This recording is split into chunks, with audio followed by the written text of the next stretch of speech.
everyone, welcome to our new adult art club video. I'm Natasha and I'm going to be showing you how to make a little paperback journal.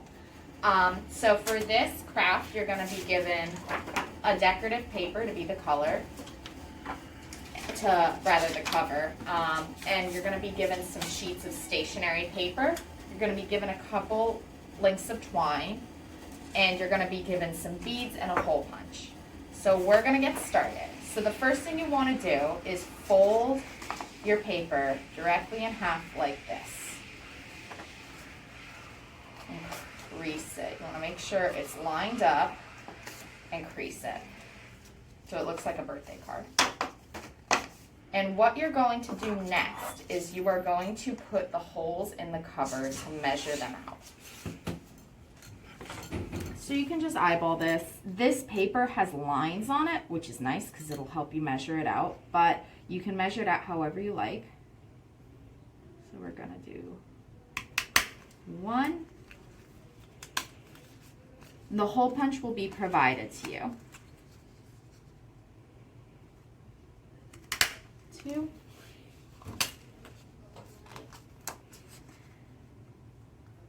And 3.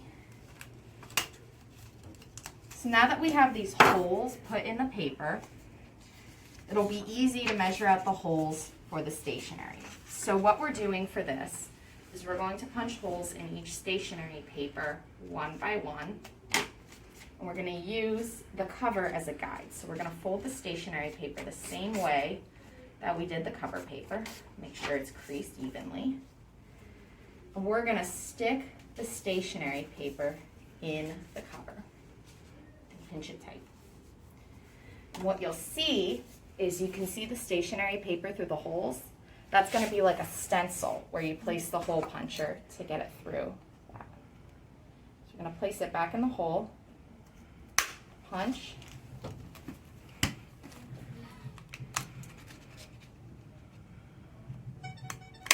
punch,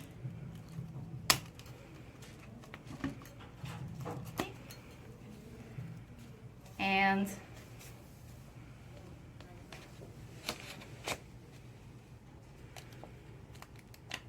punch. And what you'll see is that they're nice and lined up.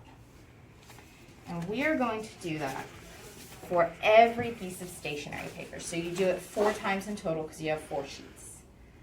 And with it folded like this, it's going to result in an 8-page notebook.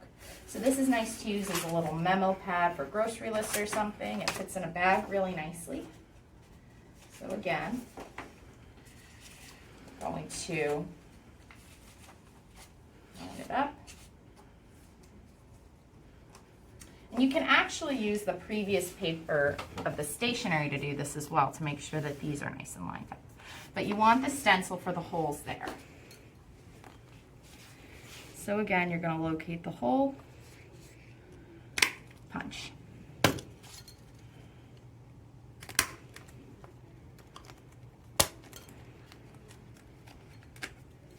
The hole puncher can be a little bit sticky, so just be cautious of that. And we're going to keep on doing this evenly. That's what you see. We have all the holes evenly spaced on your sheets. And when you stick it in the cardstock, because we measured it out, it all goes through perfectly. So you're going to have a really easy time lacing. Now your twine is going to be cut for you when you get it. We're going to give you some somewhat longer pieces, because some people like to have dangles. It'd be really nice if you have like a longer piece at the top and you can use it as a built-in marker to know what page you are on. And this is something that if you really wanted to try to make a larger notebook, you could. It would just take more sheets of paper and longer to do the holes, but you could use this technique to make a bigger book as well. So what I'm going to do, we want some dangles on this one. So I am going to do one with an extra long length so it can be a marker. So we're going to tie it like this so that there's some slack that we can put some beads on. So what you can see is you could put this down in the middle and mark your page. For the beads, because I don't want them to be sliding around on there, we're gonna tie a knot at around here.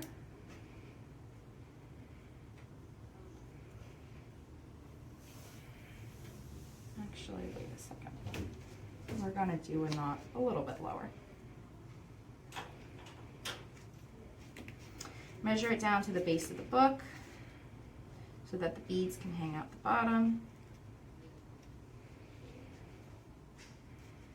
And we're going to do a nice double knot to make sure that the beads don't slide over into a part of the twine that we don't want it to. So we've got some nice pastel colors here. We're going to go with a little pastel pattern of the beads.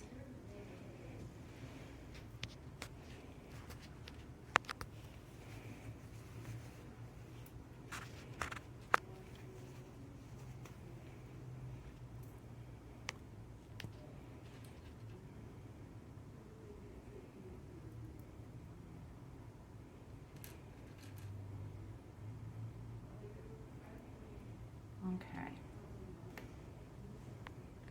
So now that we've got our little gradient, we're going to tie it off with a double knot again.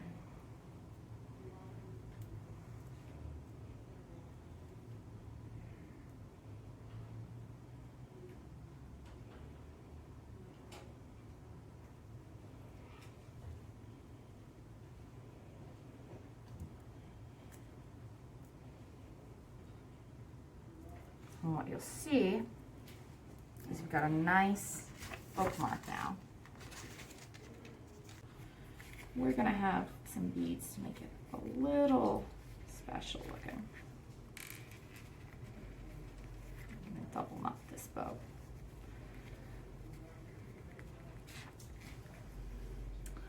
And we're going to do purple for this one. So we've got the purple there. And it's going to be nice and secure when we double knot it again.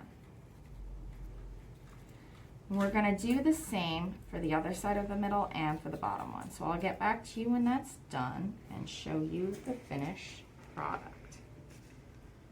So now we have the finished product. We've got our little built-in bookmark and our little ties, front and back. And there's a variety of patterns of the covers, so everyone gets something a little bit different and unique, which will be really fun. So this is how you make your little book, and I hope everyone has a good time making it. Thanks for watching.